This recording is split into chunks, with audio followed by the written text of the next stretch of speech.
The film begins with Ryan Logan, a highly skilled sniper who served in a special military unit. His comrades trust his precise aim, as he always watches over them from a distance. However, when his fellow soldiers make mistakes, Ryan is often forced to confront the enemy directly to protect them.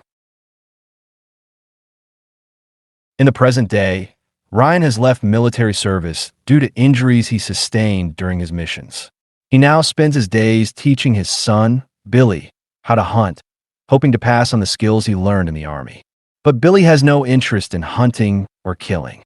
Instead, he chooses to release the animals, showing that he doesn't share his father's urge to shoot. Ryan notices this but is not disappointed. In fact, he understands Billy's feelings.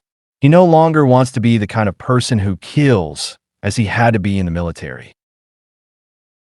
When Ryan and Billy return home, they are greeted by Justine, Ryan's wife. She worries about Billy's safety while hunting. Justine is pregnant with their second child, which makes Ryan even more protective of his family. He starts waking up early every day to prepare breakfast for Justine and Billy and takes over her usual chores so she can rest.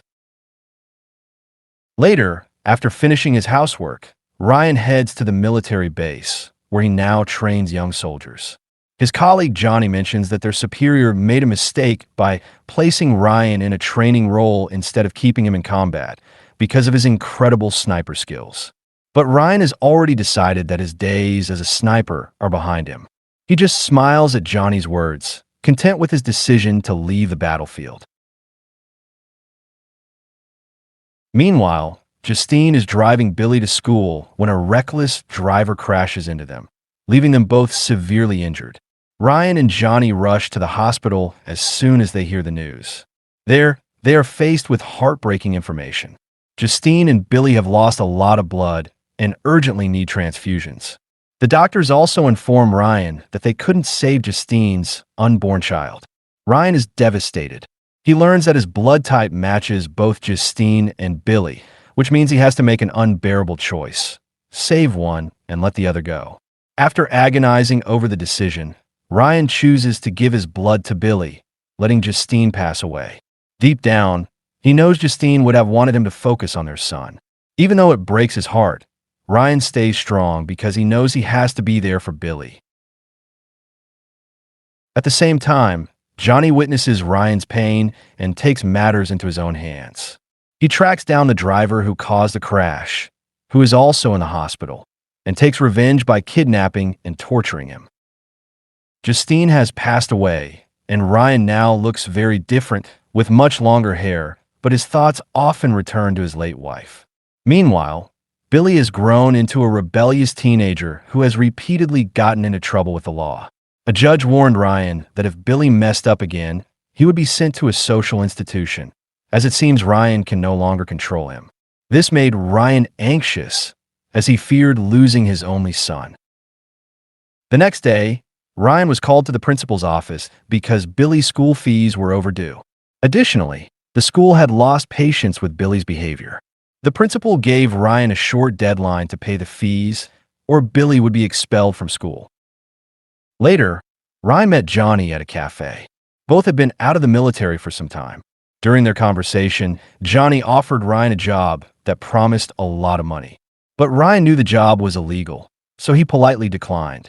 Despite his financial difficulties, Ryan was content working as a salesperson for a company, even though it didn't pay much. At home, Ryan and Billy didn't have a good relationship. They barely spoke to each other, and their bond seemed broken. One morning after Ryan dropped Billy off at school, he went to sell some of his goods to a customer. But the customer was rude and disrespectful, which made Ryan angry, so he gave him a stern warning before leaving. Frustrated, Ryan returned home, and to his surprise, he found Johnny at his house, talking to Billy. Concerned about what Johnny might be saying to his son, Ryan quickly pulled Johnny aside to speak with him privately. Once again, Johnny offered him a job, this time as a sniper to steal money from drug dealers. Ryan hesitated and initially refused, but with his worsening financial situation, he felt trapped and eventually agreed, though he insisted on not killing anyone. When Ryan got home, He dug out his old weapons, which had been untouched for years. Instead of sniper rifle, he chose a handgun, as it would be easier to conceal. Following Johnny's plan, the two of them robbed a drug dealer's safe and managed to steal a few $100s in cash. However, they didn't know that a boy in the hideout had sent a message to his brother to warn him about the robbery. Fortunately, Johnny knew the area well, and they were able to escape without getting caught. Afterward, Johnny and Ryan celebrated their success. Johnny said that this might be the last time they'd see each other, as they had made enough money from the heist. He handed Ryan some cash, enough to pay Billy's overdue school fees, and said goodbye. The next day, Ryan was hit with another blow. His boss fired him after a customer complained about how Ryan had handled the situation. Now, without a job and with bills piling up, Ryan had no choice but to turn to Johnny again for another illegal job.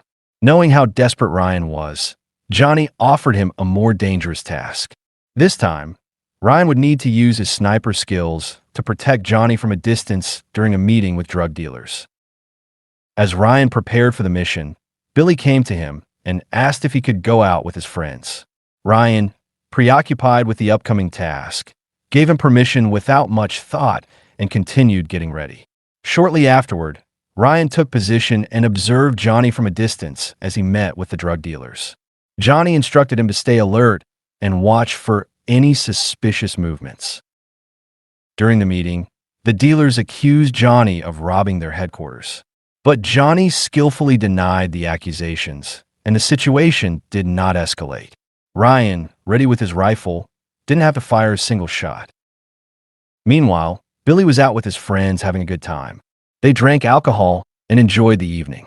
Despite being intoxicated, his friends pressured him into driving his parents' car. Against his better judgment, Billy agreed, and it didn't take long for things to go terribly wrong. At the same time, Ryan had just completed his mission when he received devastating news.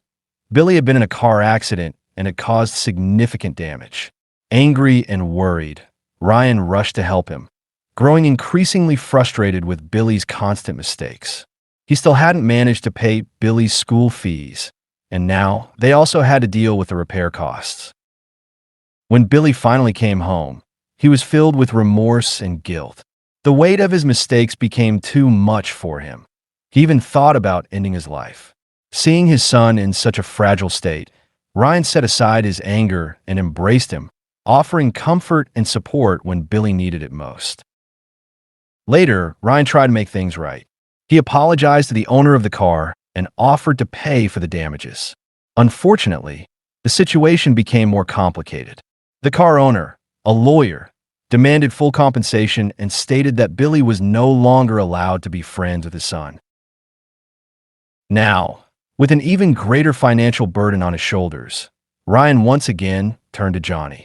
This time, Johnny offered him a high-paying job as a hitman, targeting drug dealers who were after Johnny. Since Johnny knew how skilled Ryan was with a rifle, he assured him it would be quick and profitable. Desperate and out of options, Ryan reluctantly agreed. On the day of the mission, Ryan arrived 5 hours early to carefully study the area and plan his strategy. He analyzed wind direction and reflections from nearby glass to ensure he wouldn't be spotted when the time came. When the gangsters finally showed up, ready to kill Johnny, Ryan was prepared.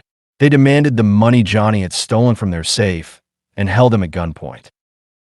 But Johnny stayed calm and confident, knowing that Ryan was protecting him from a distance. Without hesitation, Ryan took out the gangsters one by one. However, more enemies soon arrived, looking for Johnny. Staying sharp and focused, Ryan reacted quickly and prevented the next wave of attackers from reaching Johnny. Once the fight was over, Ryan disappeared, leaving Johnny with the task of getting rid of the bodies.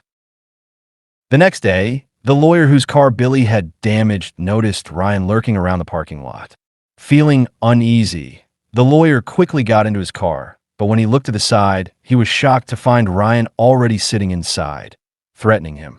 Shaking with fear, the lawyer agreed to drop the issue with Billy and the car, just to get out of the situation safely. Meanwhile, Johnny thought he was finally free from the threat of the gangsters. He celebrated in a house filled with loud music and alcohol, enjoying his moment of relief. But the celebration didn't last long. A new group of thugs stormed the house, determined to kill him. Johnny managed to defend himself and survive the attack. But even after that, he realized he was never truly safe.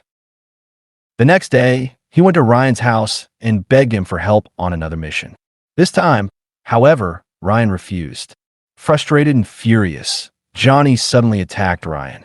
His plan was to kill Ryan and use him as the scapegoat for all the robberies and murders he had committed. Ryan had no choice but to defend himself.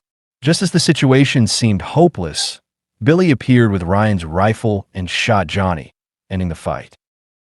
The film ends with Ryan and Billy sitting together in a park, talking and reconciling. Both seem happier and more at peace than before. The film ends. The moral of the story? Turns out, family bonding sometimes works best when you're dodging bullets and running from gangsters together.